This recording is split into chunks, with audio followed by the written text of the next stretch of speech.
Hello guys, तो आज की क्लास में हम स्टार्ट करेंगे मैक्रो इकोनॉमिक्स का second unit money and banking. इससे पहले हमने फर्स्ट यूनिट कवर किया जो है नेशनल इनकम, जिसमें बेसिकली 4 चैप्टर्स हमने कवर किए वन बाय वन और सारे कॉन्सेप्ट्स में हमने हर एक चैप्टर्स के कवर किए थे। तो इसमें भी हम मनी एंड बैंकिंग के भी सारे कॉन्सेप्ट्स और टॉपिक वन बाय वन हम कवर करेंगे।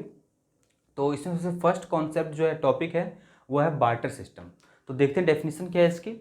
It refers to a transactions or a situation in which a person buy one good or a commodity in exchange of another commodity। Basically barter system एक situation है, एक transaction होती है जिसमें जो एक पर्सन है इकोनॉमी में वो कोई गुड खरीदता है in exchange of another good. उसके पास जो कोई दूसरी गुड है उसके रिटर्न में कोई दूसरी गुड परचेज करता है, मीन्स गुड के एक्सचेंज में गुड परचेज करता है। तो जिस इकोनॉमी में बार्टर सिस्टम फॉलो की जाती है उसे हम बार्टर इकोनॉमी बोलते हैं। जिस इकोनॉमी में बार्टर सिस्टम फॉलो किया जाता है मीन्स गुड के एक्सचेंज में ही आप गुड खरीद सकते हो, उसे हम बार्टर इकोनॉमी बोलते हैं या फिर सीसी इकोनॉमी बोलते हैं, मीन्स कमोडिटी इकोनॉमी। तो इसे हम एक एग्जांपल के थ्रू समझते हैं कि बार्टर सिस्टम में कैसे ट्रांजैक्शन कंप्लीट होती है, कैसी सिचुएशन होती है। तो हम सपोज करते हैं कि एक इकोनॉमी है जिसमें बार्टर सिस्टम फॉलो की जाती है, इसलिए हम इसे बोलेंगे सीसी इकोनॉमी या बार्टर इकोनॉमी। इसमें दो पर्सन है, person A and person B.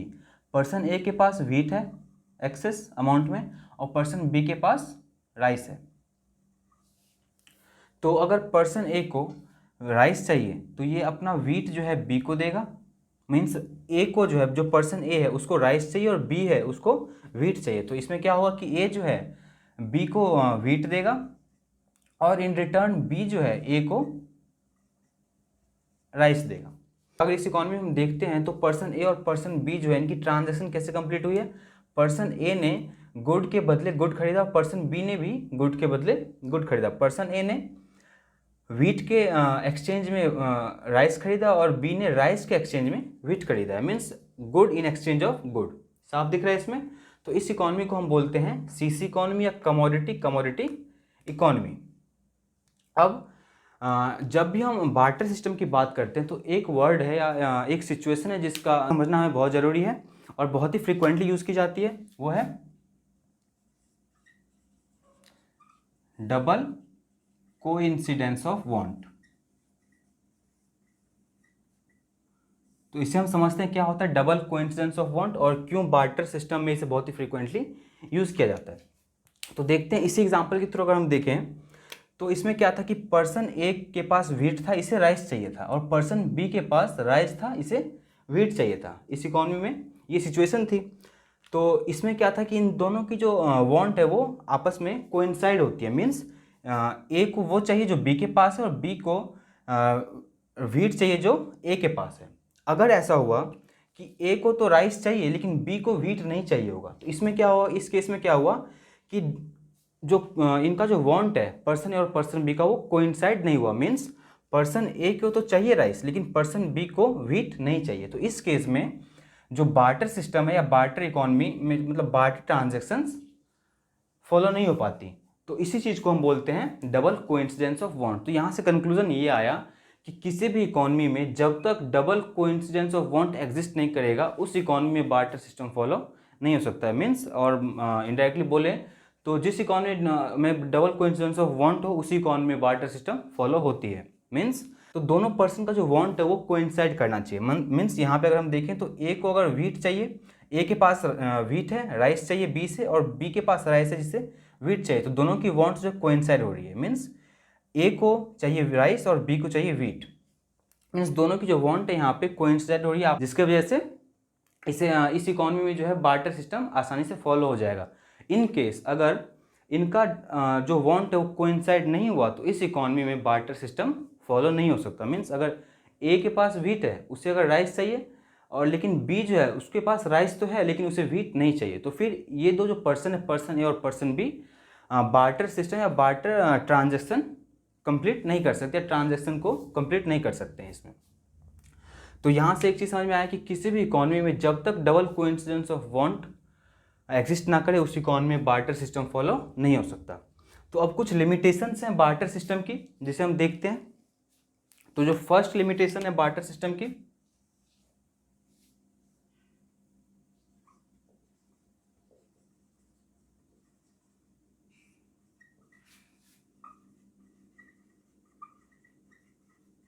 limitations of barter system means disadvantage or problems that happens in the barter system means अगर आप बार्टर सिस्टम फॉलो करते हो तो उसमें उस बार्टर सिस्टम को अप्लाई करते हो तो इकोनॉमी में कौन कौन सी प्रॉब्लम्स आ सकती हैं। तो इसमें फर्स्ट जो है हमारा वो यही जो हमने किया अभी, डबल कोइंसिडेंस ऑफ वांट। तो इसमें फर्स्ट जो है lack of double coincidence of want means अगर किसी इकॉनमी में double coincidence of want lack करता है तो उस इकॉनमी में बार्टर सिस्टम फॉलो नहीं हो सकता। मीन्स ये जो बार्टर सिस्टम उसी इकॉनमी में फॉलो होती है जिसमें जो पर्सनस है उन जिन्हें ट्रांजैक्शन कंप्लीट करनी है उसमें उनके वांट्स में उनका जो वांट्स है वो कोइंसाइड करे। तो फर्स्ट जो लिमिटेशन है बार्टर सिस्टम की वो ये है कि in lack of double coincidence of want barter system can not be followed. और जो सेकंड है वो है lack of common measure of value. अब इस सेकंड पॉइंट को हम समझते हैं। सेकंड लिमिटेशन जो बार्टर सिस्टम की वो क्या है, इसमें बेसिकली क्या होता है कि जब बार्टर सिस्टम आप फॉलो करते हो तो उसमें आप गुड के एक्सचेंज में ही गुड खरीदते हो। मीन्स अगर आपको, जैसे हमने यहाँ देखा कि वीट के एक्सचेंज में ही आप राइस खरीदते हो। या सेकंड केस देखते हैं कि अगर आपके पास वीट है, पर्सन ए के पास वीट है और पर्सन बी के पास फ्यूल है। तो अगर इसी एग्जांपल को देखते हैं, ये एग्जांपल हम ले चुके हैं। तो इसमें क्या है कि पर्सन ए जिसके पास वीट है और पर्सन बी के पास फ्यूल है, अगर इन दोनों में डबल कोइंसिडेंस ऑफ वांट है मीन्स पर्सन ए को फ्यूल चाहिए और पर्सन बी को वीट चाहिए, तो आसानी से जो बार्टर सिस्टम फॉलो हो सकती है। लेकिन इसमें जो सेकंड लिमिटेशन की बात हो रही है वो ये है कि कोई कॉमन मेजर नहीं है, मतलब इनके वैल्यू को मेजर करने के लिए कॉमन यूनिट नहीं है। मीन्स अगर पर्सन ए के पास वीट है तो उसे ये नहीं पता कि जो पर्सन ए है कितना वीट बी को दे करके जो फ्यूल है जो बी है कितना फ्यूल इसे रिटर्न करेगा। मीन्स हमें यहाँ पे जो मेजरमेंट की दिक्कत आती है बेसिकली कि पर्सन ए और पर्सन बी अगर एक्सचेंज कर रहे हैं तो पर्सन ए कितना वीट दे के पर्सन बी से इन रिटर्न कितना फ्यूल लेगा। तो बेसिकली जो मेजरमेंट में दिक्कत आती है कि आप जो वीट और फ्यूल मतलब जो दो कमोडिटी जो ट्रांजैक्शन में आ रही हैं उसे आप मेज़र कैसे करोगे। मीन्स पर्सन ए या पर्सन बी आपस में कितने क्वांटिटी उनका एक्सचेंज करेंगे। मीन्स पर्सन ए कितना क्वांटिटी दे के पर्सन बी से फ्यूल लेगा वीट के एक्सचेंज में। तो यहाँ पे ये दिक्कत आती है, मेजरमेंट की दिक्कत आती है बेसिकली कि आप जो एक्सचेंज में जो कमोडिटी आप यूज़ कर रहे हो कमोडिटी इकॉनमी में, कमोडिटी ए के एक्सचेंज में कितना कमोडिटी बी आपको मिलेगा और कमोडिटी बी के एक्सचेंज में कितना ए कमोडिटी आप लोगे, इसमें दिक्कत आती है। मीन्स मेज़र जो उनकी जो वैल्यू होती है उसको मेज़र करने में कोई कॉमन यूनिट नहीं होती। तो ये हमारा सेकंड पॉइंट था, सेकंड लिमिटेशन था बार्टर सिस्टम का कि आपके पास मेजरमेंट करने के लिए कोई पर्टिकुलर यूनिट नहीं होती जिसमें आप दोनों चीज़ों को कंपेयर या कर सकते हो। मीन्स समझ लिया कैसे होता है। अब थर्ड जो है हमारा वो है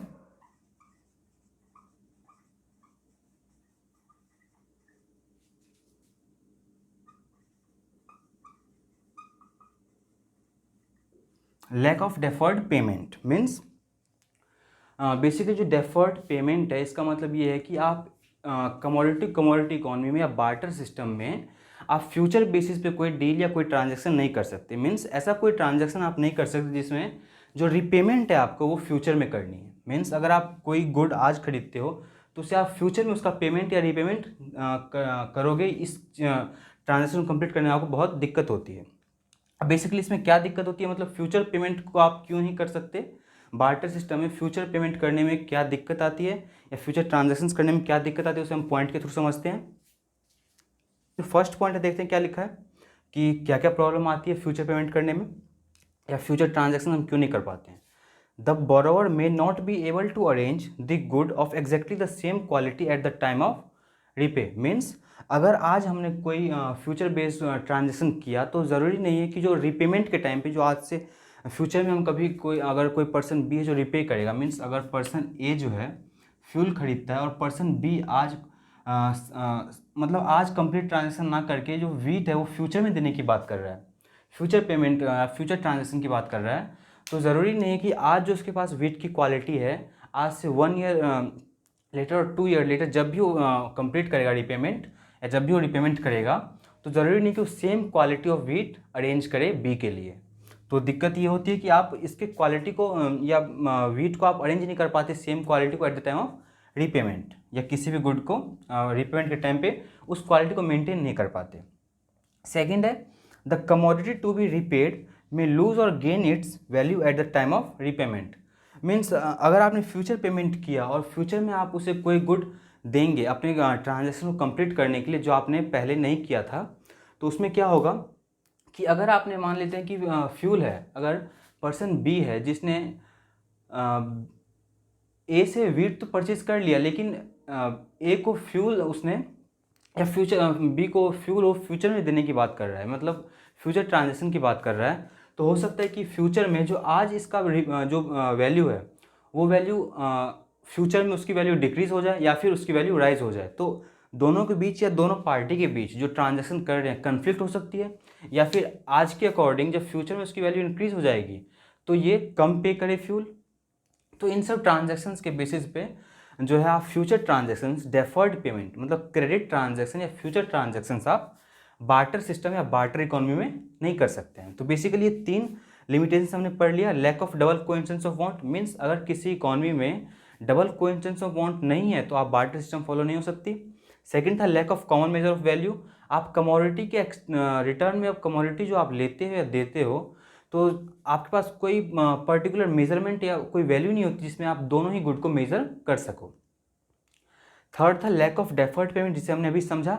जो फोर्थ लिमिटेशन है बार्टर सिस्टम की वो है lack of store of value, मतलब आप जो है जो कमोडिटी आप सेल या परचेज कर रहे हो in return of another commodity, उसकी क्वालिटी को आप फ्यूचर तक मेंटेन नहीं कर सकते, मीन्स फ्यूचर तक उस वैल्यू को स्टोर नहीं कर सकते।